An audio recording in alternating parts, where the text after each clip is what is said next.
Hello everyone, welcome back to TechJams. In today's video, I will show you how to fix Instagram messages not working. So let's get started. First, check if your account has any restrictions. Open the Instagram app, then tap your profile in the bottom right corner. Then tap the three-line menu in the top right. Now scroll down and tap on account status.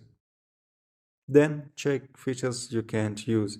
If you have any violations, they may be preventing your messages from working. And if everything looks fine, open the setting app on your iPhone. Then here scroll down a little bit and tap on general.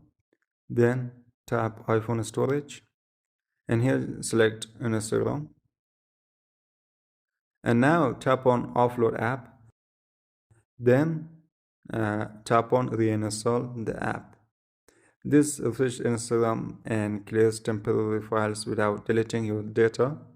And if you are still having the problem, it may be a temporary Instagram issue affecting many users.